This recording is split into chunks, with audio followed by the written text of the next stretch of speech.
시편 37편 5절과 6절 말씀을 봉독하겠습니다. 너의 길을 여호와께 맡기라.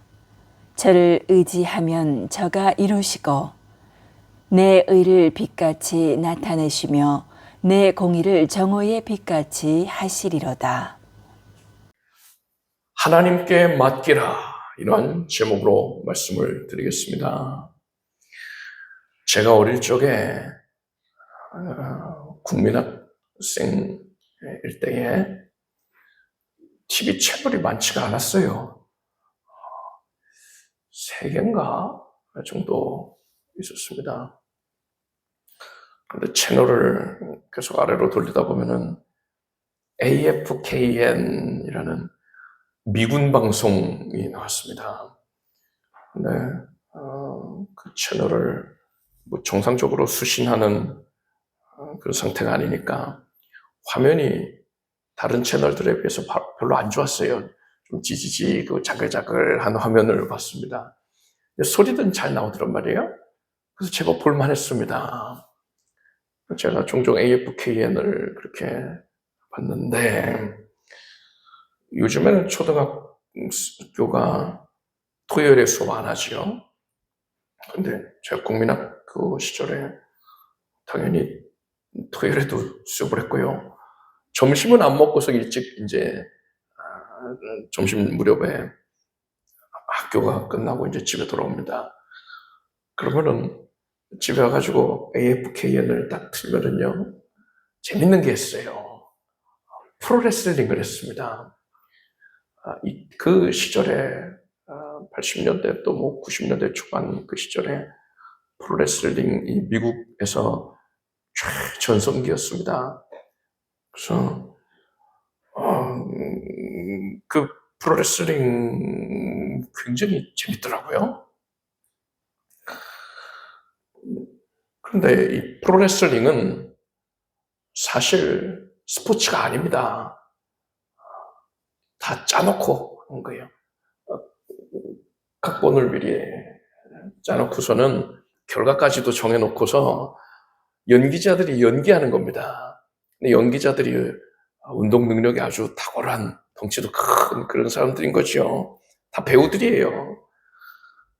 그래서 내가 이렇게 때리면 너는 이렇게 해 하고서 합을 다 맞춘 다음에 그거를 아주 리얼하게 공연을 하는 겁니다. 어느 날 제가 이제 그 AFKN을 틀어가지고서는 프로레슬링을 보는데, 그날은 특별 이벤트를 하더라고요. 평소에 하던 방식이랑 다르게 특별 이벤트를 하는데 2대2로 팀을 이뤄서 싸우는 겁니다. 한쪽 팀은 선한 캐릭터의 선수들 2명이고, 다른 팀은 악한 그런 캐릭터의 선수들이었어요. 악하다는 거는 그런 역할을 맡은 거죠. 얼굴도 막 거뭇거뭇하게 막 회색빛에다가 그런 걸로 막 치장하고, 머리도 이상하게 염색하고, 옷도 뭐 검은빛 뭐 그런 거 좀 음산한 그런 옷들 입고 나왔더라고요. 관중들 대부분이 이 선한 팀을 응원을 하고 있단 말입니다. 이 경기의 규칙이 무엇이냐? 각 팀에서 한 명씩 링에 들어갈 수가 있습니다. 그래서 한 명씩만 상대를 하고, 각 팀에서 링에 들어오지 않은 다른 한 명의 선수는 링 밖에서 기다려야 되는 거예요. 그러다가 링 안에 선수가 뭐 체력이 떨어졌다든가 뭐 안 되겠다 싶으면은 자기 쪽 코너에 가가지고 기다리고 있는 선수, 대기하고 있는 선수의 손을 터치를 하면은, 그러면은 선수 교체가 이루어집니다. 선한 팀의 선수가 이 악한 팀의 선수에게 압도적으로 밀렸어요. 이대로 가다가는 경기에서 지게 생겼습니다. 선한 팀 선수는 정정당당하게 경기를 하려고 하고, 악한 팀은 막 반칙을 하는 거예요. 그러니까 못 이기겠는 겁니다. 분명히 그건 지게 생겼단 말이에요. 그때에 이 선한 팀의 링 밖에서 대기하고 있던 선수는 헐크 호건이었습니다. 당시에 가장 인기가 많은 그런 선수였어요. 이 헐크가 자기 팀 선수가 자기한테 손을 터치할 수 있게 하려고 자기 손을 링 안으로 최대한 길게 들이밀었습니다. 그런데 링 안에 있는 선수가 이 헐크한테 터치를 하려고 하는데 그걸 못하는 거예요. 힘이 없어서 못하기도 하고, 뭐, 이제 기어가가지고 터치하려고 하는데, 이 악한 팀 선수가 그걸 또 쳐내는 겁니다. 그리고 막 잡아 끄는 거예요. 글로 못 가게 하려고요. 근데 여러분, 아무리 방해를 해도 그렇지, 뭐, 두세 걸음만 가면 그냥 터치할 수 있는데, 그걸 못 하겠습니까? 근데 못 해요. 왜요? 짜고 하는 거니까요. 더 극적으로 보이게 하려고, 이 사람이 막, 뭐, 기어가가지고서는 터치를 빨리 하면 되는데, 좀 부들부들 떠면서 막 터치를 느리게 하다가 또 잡힌단 말이에요. 그거 보면서 속이 터지죠. 아이고, 어떡하냐. 저거 빨리 터치해야 되는데. 저도 막 안달먹달하고요. 관중들도 막 함성을 치는 거예요. 빨리 헐크한테 손을 터치해라. 관중들이 막 들썩들썩거립니다. 그러다가 결국에 고생 끝에 이 사람이 헐크한테 손끝이 딱 닿았어요. 그 순간에 이 헐크가 기다렸다는 듯이 링 안으로 뛰어서 들어옵니다. 그리고 이 선한 팀의 선수는 터치하고 나서는 그러고서 뭐 기운이 났나 벌떡 일어나가지고 밖으로 나갑니다. 그 헐크가 들어와가지고서는 막 싸우는데 이게 호각세란 말이야. 이게 만만치가 않아요. 싸우는데 그러다가 헐크가 또 이제 막 위기에 몰리기도 한단 말입니다. 그때 이 헐크가 변신을 합니다. 이 헐크라는 캐릭터가 관중들이 크게 환호를 지르고 막 압도적으로 응원을 해주면은 그러면은 그 응원의 힘을 힘입어가지고서는 변신을 하는 캐릭터였어요. 막 자기 옷도 찢습니다. 그렇게 이 사람이 막 변신을 하니까는 이 악한 캐릭터 선수가 막 당황을 해요. 그러고서 와가지고 막 때리는데 아무렇지도 않아요. 그가 눈 부릅뜨고서 아무렇지도 않아 하면은 그 악한 선수도 당황하고요. 관중들은 막 환호하지요. 열기가 달아오릅니다. 이 헐크가 변신을 하고 나서는 그전에는 막 호각새로 싸웠는데 변신하고 나니까는 상대가 안 돼요. 막 순식간에 넘어뜨리고 집어 던지고 그럽니다. 그러니까는 이 악한 팀의 대기 중이었던 또 선수가 있지 않습니까? 그 선수가 원래 들어오면 안 되는데 경기 규정을 어기고서는 링 안에 들어와가지고 헐크를 협공하는 거예요. 그러니까 2대1로 헐크가 싸우는 겁니다. 근데 헐크가 아무렇지도 않아요. 그냥 두 명을 동시에 막 넘어뜨립니다. 그러니까 막 경기장이 난리가 났죠. 그렇게 선한 팀이 결국에는 승리했어요. 물론 이건 짜고 한 겁니다. 저는 그 당시에 몰랐는데 이게 짜고 한 거였단 말이에요. 그런데 여러분, 선한 팀이 승리하기 위해서 반드시 필요했던 게 있었어요. 그 수세에 몰려 있었던 이 선한 팀의 선수가 뭘 해야 됐습니까? 헐크의 손을 터치를 했어야 됐어요. 자기가 경기를 할 그 권리를 포기하고 그 출전권을 헐크한테 넘겼어야 했단 말입니다. 그러지 않으면 못 이기는 거예요. 우리의 삶이 이 경기의 내용과 대단히 유사합니다. 시편 기자는 여호와는 내 편이시라 했어요. 우리는 예수님과 한 팀을 이루고 있는 겁니다. 한 팀을 이루어서 세상과 이 마귀와 싸우고 있는 거예요. 그리고 히브리서 말씀을 보니까 이러므로 우리에게 구름같이 둘러싼 허다한 증인들이 있으니 모든 무거운 것과 얽매이기 쉬운 죄를 벗어버리고 인내로서 우리 앞에 당한 경주를 경주하며 라고 했습니다. 무슨 말입니까? 우리가 예수님과 한 팀을 이루어서 경기를 하고 있는데 이 경기가 천국에 생중계되고 있는 거예요. 그래서 천국의 수많은 성도들이 또 천군과 천사들이 구름같이 크단 증인들이 되어서 우리 경기를 관람을 하고 있는 거예요. 큰 관심을 갖고 지켜보고 있다는 겁니다. 그런데 여러분, 내가 적을 상대하려고 하면은 반드시 패할 수밖에 없습니다. 마귀가 얼마나 강한데요. 마귀의 수하들인 그 타락한 천사들, 귀신들, 그들이 얼마나 강한데요. 내가 그들을 상대하려고 하면 속절없이 패할 수밖에 없어요. 그럴 때에 천국에서 지켜보고 있는 성도들이 다 뭐라고 하는 겁니까? 지금 자리에서 들썩들썩 일어나가지고서는 빨리 예수님께 터치해야 돼! 이렇게 외치고 있는 거예요.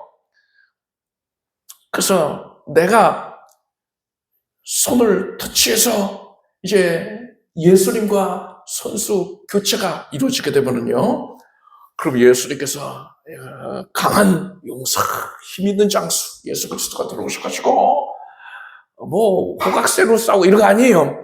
예수님은 압도적인 기량을 보이시면서 적들을 완전히 압제해버리시는 겁니다. 철저하게 적들을 물리치시는 거예요. 그런데 우리는요, 예수님께 터치하지 않는 거예요. 터치만 하면 되는데 적에게 붙잡혀가지고서는 막 목이 졸리면서 숨이 막히면서도 터치를 안 한단 말입니다. 그러면서요, 말로는 하나님을 의지합니다. 유창하게 기도하고 있어요. 실제로는 터치를 하지 않아서 선수 교체가 이루어지지 않고 있는데 나는 하나님을 의지합니다 하는 거예요. 이 모습 보면서 천국의 성도들이 얼마나 답답하겠습니까? 아이고서부터 적어가는 거죠. 우리는 말로만 예수님을 의지해서는 절대로 세상을 이길 수가 없습니다. 진짜로 예수님을 의지해야 되는 거예요. 선수 교체가 이루어져야 되는 겁니다. 오늘은 예수님을 진정으로 의지하는 것의 그 의미와 방법에 대하여서 말씀을 드리겠습니다. 첫째로 하나님은 우리가 하나님을 의지하는 것을 기뻐하신다는 사실을 말씀드리겠습니다. 하나님께서 세상을 창조하실 때에 절대로 사람을 완벽한 존재로 만드시지를 않았습니다. 여러분, 하나님이 완벽하신 분이잖아요. 그런 완벽하신 분께서 사람을 가장 하나님이 귀하게 여기는 대상인 사람을 완벽한 존재로 만약 만드셨으면 하나님께서 뭐 일을 시키셨을 때에 철저하게 완벽하게 일들을 다 해낼 거 아닙니까? 그거 얼마나 좋아요. 근데 하나님은 그러지 않으셨어요. 하나님은 분명히 사람을 완벽한 존재로 만드실 수 있었는데도 그러지를 않으셨단 말입니다. 왜 그러셨을까요? 하나님께서는 사람이 자신의 연약함을 깨닫고 하나님을 의지하기를 원하셨던 거예요. 사람이 하나님을 의지하는 것을 하나님이 기뻐하셨다는 겁니다. 생각해 보십시오. 갓난아기가 살기 위해서는 어떻게 뭘 해야 됩니까? 엄마 젖을 먹어야 돼요. 그리고요, 엄마가 아기가 이제 젖 다 먹고 나면은 트림을 시켜줍니다. 트림 안 하면 문제 생겨요. 기저귀도 갈아줘야 되죠. 엄마가 갈아줘야 되죠. 또 아기를 잘 재워줘야지만 또 아기가 쉼을 얻고 또 클 수가 있어요. 이 아기가 연약한 아기가 살아남기 위해서는 생존하기 위해서는 반드시 엄마를 의지해야만 되는 겁니다. 이 아기가 자기도 그거를 본능적으로 알거든요. 엄마를 의지하시면 내가 산다 이걸 알아요. 그래서 엄마에게 착 달라붙어 가지고서는 엄마를 의지할 때에 이 엄마는 아기를 참으로 더없이 사랑스럽게 바라본단 말이죠. 그리고 모성애가 흘러넘쳐서 이 아기를 위해서는 못해줄 게 없는 겁니다. 온갖 희생을 감당할 수 있는 거예요. 여러분, 하나님의 마음이 바로 이런 것입니다. 이 아기가 엄마만을 전적으로 의지하는 것처럼 우리가 하나님만을 전적으로 의지하는 것, 그 가운데에 깊이 있는 교통을 누리는 것, 그것이 하나님께서 우리에게 원하시는 궁극적인 모습인 것입니다. 그런데 이 아기 엄마는 어디까지나 사람이잖아요. 이 엄마는요, 아기가 밤에 너무 부채가지고, 뭐 순한 아기들도 있지만 또 극성스러운 아기들도 있잖아요. 너무 부채가지고 잠도 못 자게 하면은, 그게 뭐 하루 이틀 일이지, 몇 달씩 그게 지속이 되면은 지칩니다. 짜증이 나고 화도 난단 말이에요. 사람이라서 그럴 수밖에 없어요. 그런데 여러분, 우리 하나님은 사람이 아니십니다. 졸지도 아니하시고 주무시지도 아니하시고 피곤치도 아니하시고 능력에 한이 없으시고 우리를 향한 사랑과 긍휼과 자비가 마르지 아니하는 분이십니다. 사람은 내가 아무리 사랑하는 또 아끼는 그런 상대라 하더라도 그 사람이 나한테 너무 의지하면 지나치다 싶을 정도로 의지하면은요 부담감을 갖게 된단 말이지요. 나 의지해요 했다가도 너무 의지하면은 부담스러워요. 그런데 우리 하나님은 사람이 아니시라니까요. 하나님은 우리가 하나님을 의지하면 할수록 더욱더 귀하게 여기신단 말입니다. 내가 연약할수록 더욱 귀히 여기사 높은 보좌 위에서 낮은 나를 보시래. 그랬어요. 하나님을 의지하는 것은요, 절대로 지나침이 없습니다. 하나님을 많이 의지하면 의지할수록 더 좋다라는 사실 여러분 아시기 바랍니다.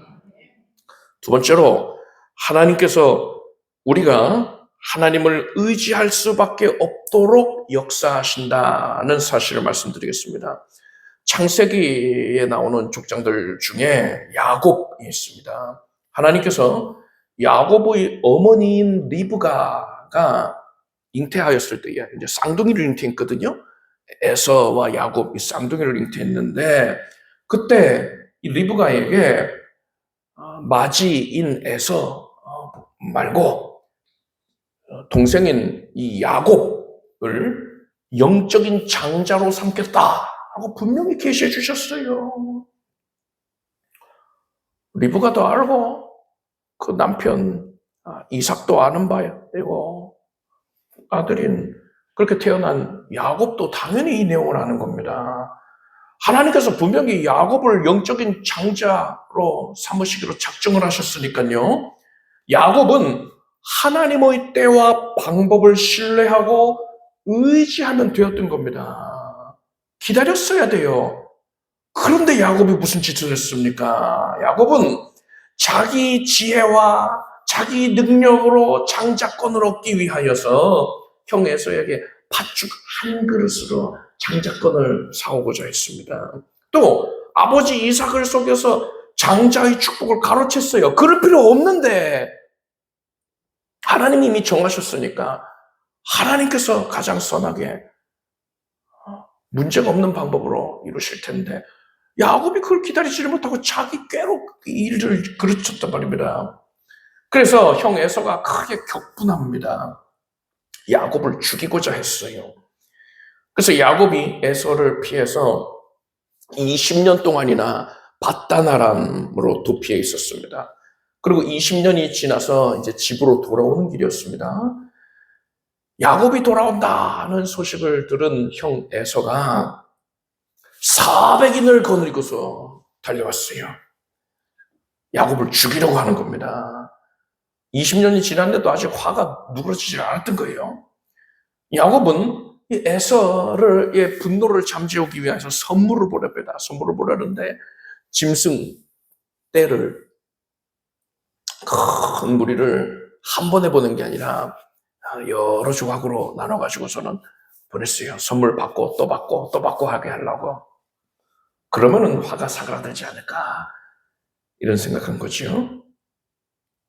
그리고 자신보다도 아내들과 이 자녀들을 먼저 보냈습니다. 에서가 나를 처음부터 보면은 죽이려고 달려들겠지만 그래도 자기 조카들을 먼저 보면은 피부치니까 마음이 동하지 않을까, 이런 생각한 겁니다. 그리고 만약에 앞에 대열이 공격당하는 걸 보면은 자기 혼자만이라도 도망을 치려고 했던 겁니다. 야곱은 이때까지만 해도 하나님을 의지하기보다는 자기의 지혜와 능력을 더 의지하고 있었던 것입니다.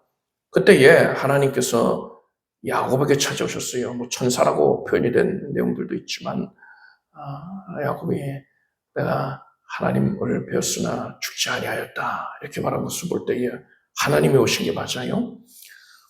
하나님께서 야곱에게 찾아오셔서 야곱과 밤새도록 씨름을 하시다가 야곱이 끝까지 순복 안 하니까는요, 야곱의 환도뼈, 엉덩이 뼈를 내리치십니다. 그래서 뼈가 위골이 되었어요. 탈골된 겁니다. 그래서 이 야곱은 다 나을 때까지는 쩔뚝이게 된 겁니다. 쩔뚝이니까는 에서가 공격하면은 이제 피해야지 이 생각했는데 쩔뚝이니까는 제대로 도피할 수도 없게 된 거예요. 그래서 야곱은 자신이 이제 아무것도 할 수 없게 되었다는 사실을 철저하게 깨닫고서 하나님을 붙잡았습니다. 나를 축복하지 아니하시면 내가 보내지 않겠나이다. 절박하게 하나님을 의지한 거예요. 하나님께서 그렇게 만드신 겁니다. 한 명 더 살펴보겠습니다. 이스라엘의 사사 가운데 기드온이 있습니다. 미디안 사람들이 13만 5천 명의 대군을 이끌고서 이스라엘을 침략했습니다. 하나님께서는 이스라엘의 구원자로 기드온을 세우셨습니다. 기드온이 나팔을 불어서 이스라엘 장정들을 불러 모았습니다. 총 3만 2천 명이 모였어요. 그런데 미디안은 몇 명이라고 했습니까? 13만 5천이라니까요. 3만 2천 명이서 13만 5천을 상대해야 되는 겁니다. 4배가 넘죠. 그러니까 이때 기드온은 4배가 넘는 이 적들을 상대하기 위해서 어떤 전술을 사용해야 될까 하고서 이 전략에 대한 고민이 대단했을 거란 말입니다. 그런데 이때 하나님께서 기드온에게 누구든지 두려워서 떠는 자는 돌아가게 하라 하셨어요. 그래서 기드온이 이 말을 전했더니 돌아가도 되나 보다 하고서는 사람들 중에 2만 2천 명이 돌아가 버렸어요. 1만 명 남은 겁니다. 적은 13만 5천인데 이제 1만 명에서 상대를 해야 되는 거예요. 그래서 기드온이 도대체 어떻게 상대를 해야 되는가 하고서는 고민이 더 깊어졌겠죠. 이렇게 싸워야 되나? 전략, 전술에 대한 고민이 더 깊어졌을 겁니다. 그런데 하나님께서 뭐라 하셨느냐? 병사들이 물 마시는 모습을 보고서 그들을 구별해서 9,700명을 돌려보내게 하신 거예요. 이제 300명 남았습니다. 여러분, 기드온이 아무리 대단한 전략을 세운다 하더라도 이 300명 가지고서 13만 5천 명을 상대할 수가 있겠습니까? 불가능하지요. 그러니까 기드온이 이제는 전략 세우기를 포기하게 됩니다. 그리고 이제 남은 유일한 방법이 뭡니까? 다른 모든 가능성들이 차단이 되었으니까 이제 기드온은 하나님만 의지할 수밖에 없게 된 거예요. 하나님께서 그렇게 만드신 겁니다. 여러분, 야곱 그리고 기드온이 바로 우리 자신의 모습입니다. 여러분, 내 힘과 방법으로는 도저히 해결을 할 수 없는 그런 문제 가운데에 직면해 있습니까? 내가 얼마나 무기력하고 연약한 존재인지 그것을 내가 인정하고 탄식할 수밖에 없는 그런 상황에 놓여 있습니까? 하나님께서 나에게 왜 이런 시련을 주시는 겁니까? 그동안 내가 내 지혜와 또 나의 능력 그리고 세상의 방법들을 하나님보다 더 의지하고 있었기 때문에 그런 겁니다. 그것을 통해서는 우리가 절대로 세상을 이길 수가 없기 때문에 하나님께서는 우리에게 승리를 안겨주시기 위하여서 우리가 하나님만을 의지할 수밖에 없도록 강권적으로 섭리하여 주신 것입니다. 이제 이러한 하나님의 뜻을 깨달았으니 여러분은 하나님만 의지하기를 바랍니다. 세 번째로 하나님을 의지하는 방법에 대해서 말씀드리겠습니다. 우리는 일반적으로 내가 무언가를 얻기 위해서는 내가 애쓰고 힘써서 노력을 하면서 그러는 와중에 하나님께 하나님 힘 좀 보태주세요. 도와주세요. 이렇게 요청을 하는 것이 마땅하다. 이렇게 생각을 하곤 합니다. 그런데 이거는 크게 오해하고 있는 겁니다. 하나님을 의지하는 것은 이런 개념이 아니에요. 오늘 본문에서 너의 길을 여호와께 맡기라. 저를 의지하면 저가 이루시고 내 일을 빛같이 나타내시며 내 공의를 정오의 빛같이 하시리로다 했습니다. 하나님을 의지하는 것은 하나님께 맡겨버리는 거예요. 구체적으로 뭘 맡겨야 됩니까? 모세가 홍해 앞에서 뒤쫓아오고 있는 애굽의 병거들을 보면서 이스라엘 백성들에게 이렇게 말합니다. 여호와께서 너희를 위하여 싸우시리니 너희는 가만히 있을지니라 했어요. 그리고 히스기야 왕이 유다의 히스기야 왕이 아수르의 침략을 받아서 두려워 떨고 있는 백성들에게 이렇게 말합니다. 우리와 함께하는 자는 우리의 하나님 여호와시라. 반드시 우리를 도우시고 우리를 대신하여 싸우시리로다 했어요. 하나님께서는 우리에게 하나님의 힘을 보태주시는 데에 만족하시는 게 아닙니다. 하나님께서는 선수교체를 통하여서 우리를 대신하여 싸우기를 원하고 계시단 말입니다. 앞서서 하나님을 의지하는 것은 맡기는 것이다 라고 했잖아요. 뭘 맡겨야 됩니까? 분명하시오. 출전권을 맡겨야 되는 거예요. 내가 출전해서 싸우고 있는 그 권리를 하나님께 맡겨드려야 되는 것입니다. 하나님께서는 왜 굳이 나를 대신해서 출전하기를 원하시는 겁니까? 만약에 내가 링 안에 들어와 있으면요, 그런 상태에서 하나님께서 능력을 나타내신다면 하나님께서 받으실 영광을 내가 대신 받게 되는 겁니다. 그것은 하나님께 영광이 되지도 않아요. 그리고 나는 하나님의 영광을 가로챈 루시퍼 같은 존재가 되어버리는 겁니다. 그래서 하나님께서는 반드시 선수 교체가 이루어진 후에 하나님께서 전면에 드러나신 후에 비로소 역사하신단 말입니다.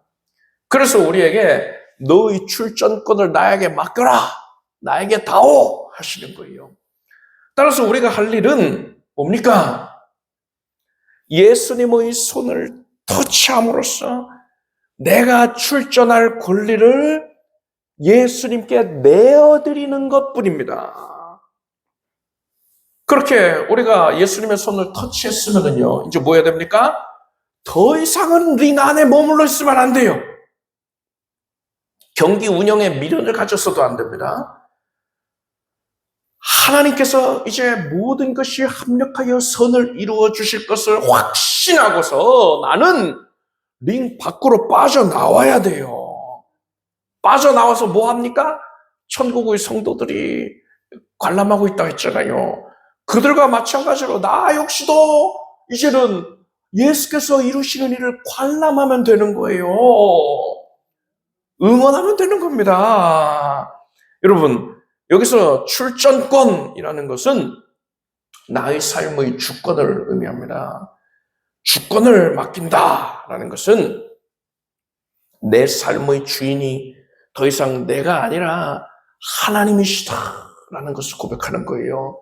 하나님, 나의 뜻과 내 의지를 내려놓습니다. 오직 주님의 뜻대로 하옵소서. 모든 것은 오직 주님의 뜻대로 이루어질 것인데 그것이 나의 뜻, 나의 계획과 다르다 하더라도 하나님의 뜻이 나에게 가장 유익한 것임을 내가 믿습니다. 기쁘게 순종하겠습니다. 이렇게 고백할 수 있어야 된다는 겁니다. 이것을 입술로만 고백하는 게 아니라 마음속 깊은 곳에서부터 진심으로 우러나와서 고백을 할 수 있어야 된다는 거예요. 이러한 자가 진정으로 하나님을 의지하는 자인 것입니다. 네 번째로,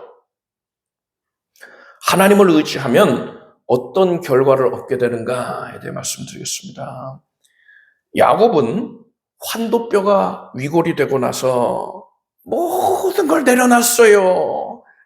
자신의 생명과 가족들의 안위까지 온전히 하나님께 맡겨버렸습니다. 그리고서는 날이 밝았어요. 저 멀리서 에서가 400명의 용사들과 달려오고 있습니다. 모래먼지를 이렇게 일으키면서 달려오고 있어요. 에서의 그 두 눈에 살기가 등등합니다.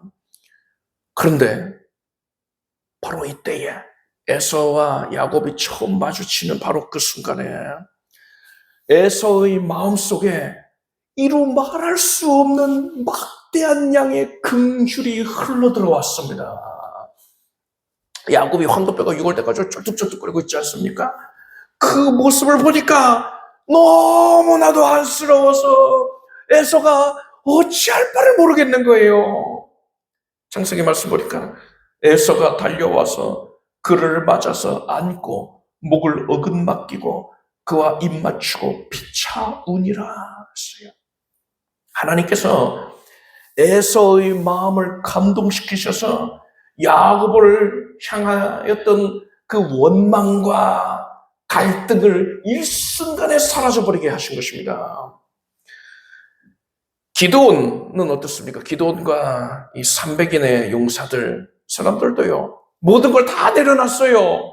자기들이 할 수 있는 게 아무것도 없으니까요. 자신들이 살고 죽는 것과 심지어 이스라엘 민족의 운명까지도 하나님께 온전히 맡긴 겁니다. 하나님께서는 이들에게 횃불과 나팔을 준비하라 하셨습니다. 항아리로 횃불을 감싸고 밤사이에 미디안 진영을 에워싸라 하셨어요. 그리고서는 항아리를 깨뜨리면서 나팔을 불며 소리를 외치라 하셨습니다. 이 기드온과 300용사들은요, 모든 걸 다 내려놨기 때문에 하나님의 말씀이 이해가 되지를 않는데도 불구하고 온전히 순종했습니다. 그랬더니 어떻게 됐습니까? 미디안 병사들이, 자고 있었던 미디안 병사들이 큰 혼란에 빠져서 서로가 서로를 죽였습니다. 그렇게 13만 5천 명의 큰 군대가 괴멸이 되어버렸어요. 야곱이 그리고 기드온이 그들의 주권을 하나님께 내어 맡겼더니 하나님께서 이제는 전면에 드러나셨어요. 선수 교체가 이루어진 겁니다. 그래서 이렇게 큰 기적을 이루어내셨던 것입니다. 오늘은 우리의 삶 가운데에 하나님의 기적을 체험하기 위해서 우리가 하나님을 의지하는 방법에 대해 살펴봤습니다. 그리고 그 원리에 대해서 말씀을 드렸습니다. 그게 뭐였습니까? 나의 무능함을 깨닫고 나의 삶의 주권을 하나님께 내어 맡기면 하나님께서 드러나셔서 하나님의 역사해 주신다는 거예요. 선수교체가 이루어진다는 겁니다. 그런데 여러분, 이러한 원리는 우리에게 생소한 게 아니에요. 처음 듣는 게 아닙니다. 여러분이 어떻게 구원받았습니까? 내가 내 죄를 씻을 수 없다는 사실을 철저히 깨닫고서 오직 예수님이 죄 사해 주시는 그 은혜만을 내가 의지하여 예수님을 내 삶의 주인으로 모셨더니 죄 사함을 받고서 구원을 얻게 된 게 아닙니까? 우리는 이미 하나님께 나의 주권을 내어드림으로써 구원이라는 기적을 체험을 한 자들이에요. 이러한 영적 원리를 이미 체험을 했습니다. 여러분의 영혼이 이것을 깊이 깨닫고 있단 말입니다. 그런데도 불구하고 우리는 이런 원리를 알면서도 삶의 매 순간에 이 원리를 적용하기를 꺼려하고 있었어요. 내가 내 삶의 주인인 양, 내 의지를 가지고서 뭔가를 해보려고 하는 겁니다. 이런 상태로 마귀가 지배하고 있는 세상을 이길 수 있겠습니까? 우리가 그런 모습을 보이면은요, 천국의 성도들이 너무나도 안타까워하는 거예요. 아유, 저러면 안 되는데, 저러면 안 되는데, 예수님께 터치를 해야 되는데. 우리가 삶의 주권을 예수님께 내어드리지 않을 때에 하나님께서는요, 야곱에게 그러셨듯이, 기드온에게 그러셨듯이 우리에게도 동일하게 역사하십니다. 우리가 얼마나 무기력한 존재들인지, 무능력한 존재들인지 이것을 철저히 깨닫고 고백할 수밖에 없게끔 만드시는 거예요. 여러분, 지금 여러분은 스스로 연약함을 고백할 수밖에 없는 그런 어려운 환경에 처해 있습니까? 그렇다면 이제 뭘 해야 됩니까? 하나님이 뭘 원하시는 겁니까? 여러분의 삶의 주권을 하나님께 내어드리길 바랍니다. 나의 뜻과 의지를 버리고서 하나님의 뜻에 순종하기를 결단해야 되는 거예요. 그래야지 선수교체가 이루어지는 것이고 그 순간 천국에서는 환호성이 터져나오는 것입니다. 드디어 됐다! 하나님께서, 예수 그리스도께서 우리의 삶의 전면에 드러나시고 역사해 주실 것입니다. 그리고 예수님이 친히 영광 받으시기 위하여서 기적을 베풀어 주실 것입니다. 너희 길을 여호와께 맡기라. 저를 의지하면 저가 이루시고 내 일을 빛같이 나타내시며 내 공의를 정오의 빛같이 하시리로다 했습니다. 내 삶의 주권을 예수님께 온전히 맡기는 자만이 하나님을 의지하는 자입니다. 그러한 자에게 빛이 되시는 예수 그리스도께서 기꺼이 그의 삶의 전면에 드러나셔서 능력을 나타내 주신다는 것입니다. 나의 삶을 예수님께 맡기고 기적을 체험하는 여러분이 되길 바랍니다. 기도하겠습니다. 하나님, 우리에게 하나님의 승리의 깃발을 안겨주시려고 예수님만 의지하게 하시는 것을 감사드립니다. 예수님께 맡기겠습니다. 삶의 주권을 맡깁니다. 예수님이 드러나 주시옵소서. 예수께서 이기시고 영광 거두시옵소서. 예수님의 이름으로 기도드립니다. 모두 자리에서 일어나시기 바랍니다. 가슴에 손을 얹고 아픈 곳에 손을 얹고 믿음으로 기도하겠습니다.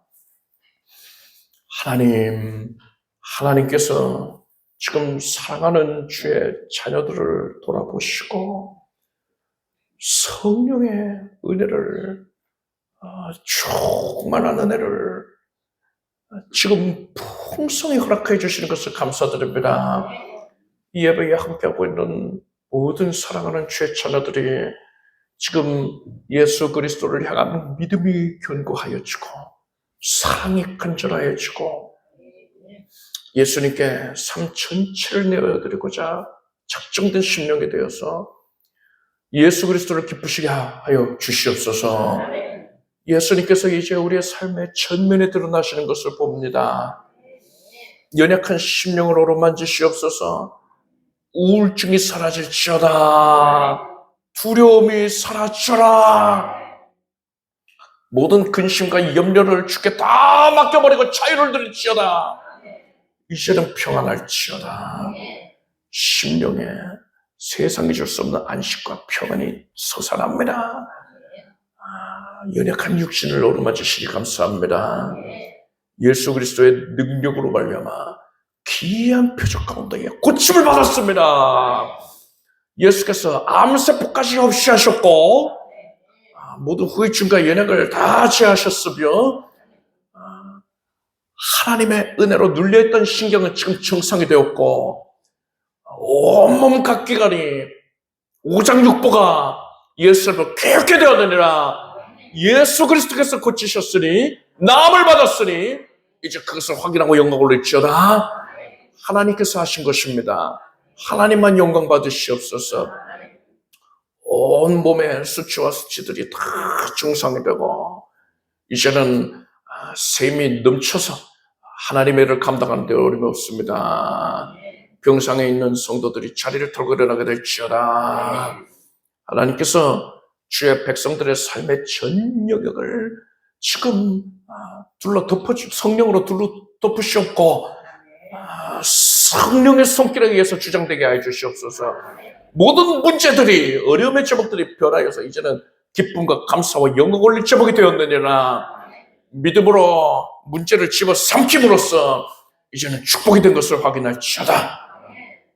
갈등이 사라졌고 모든 연약이 반복하였던 것이 사라졌고 이제는 해결책을 하나님께서 내려주셨으니 시온을 데려가 활짝 열려줘서 하나님의 이끄시는 바대로 나아가서 구원의 감격과 은혜 가운데에 거하게 될지어다. 온 가족들이 예수 잘 믿게 하여 주셨고 가정의 물질의 문제를 해소하여 주시고 화평 가운데에 온 가족들이 한 마음으로 기도하게 하여 주시옵소서. 찬양이 그치지 않게 하여 주시옵소서. 예수님의 이름으로 기도드립니다. 믿음으로 될지어다. 하나님께 박수 올리겠습니다. 찬양해 주십시오. 준비하신 예물을 정성된 마음으로 드리겠습니다. 드리신 예물 위에 축복도 하겠습니다. 하나님 감사의 마음으로 기쁨과 감격 가운데에 하나님께 예물을 올립니다. 하나님께 헌신하게 주신 것을 감사드립니다. 헌신한 모든 심령 위에 지금 손을 얹어주시고 하나님의 각별한 은혜와 응답을 내려주시옵소서. 예수님의 이름으로 기도드립니다. 교회 소식을 말씀드리겠습니다. 오늘은 사경회 예레미야 말씀 배웁니다. 연말이라서 이제 예배 일정을 여러분들이 잘 숙지하시고 개인 일정 조절하시길 바랍니다. 24일에 주일이고 12월 25일은 월요일에 성탄절이고요. 12월 31일이 주일이고 그날 밤에 송구영신 예배를 드립니다. 그래서 모이기 힘쓰고 예배 생활에 힘쓰기를 바랍니다. 요한복음 14장 1절에서 3절까지를 우리가 함께 읽겠습니다. 너희는 마음에 근심하지 말라. 하나님을 믿으니 또 나를 믿으라. 내 아버지 집에 갈 곳이 많도다. 그렇지 않으면 너희에게 일렀으리라.